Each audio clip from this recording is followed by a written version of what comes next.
In the beginning, God creates the heavens and the earth in 6 days. He makes Adam and Eve, who spend their days with God until they give in to temptation by eating from a forbidden tree. Sin enters the world, and things get so bad that God floods the earth and starts over with Noah and his family. Years later, God calls Abraham to follow him with the promise to make Abraham the father of a great nation. Abraham obeys, and God gives him a son, Isaac. Isaac's son Jacob has 12 sons. Joseph, Jacob's favorite, becomes second in command of Egypt.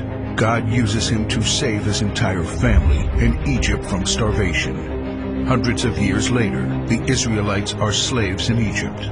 Moses is called to lead the Israelites out of slavery.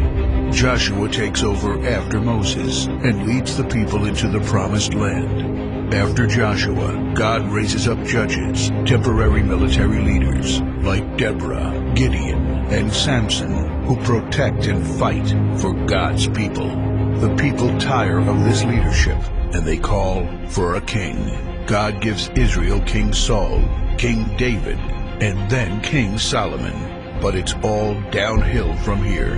The people rebel, the kingdom of Israel is divided, and everyone turns their back on God. Prophets like Elijah, Isaiah, Micah, and Jeremiah warn that if people don't repent of their sins, there will be consequences. But the people ignore their warnings. The divided kingdoms are conquered, and God's people face captivity in foreign lands.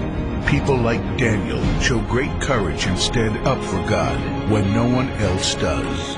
Some of the exiled people return to the promised land, but for 400 years, God is silent. No prophets, no miracles, and no angel visitations. But then, the silence is broken when Jesus is born. He lives a perfect life, teaches truth, and performs miracles, proving He is God.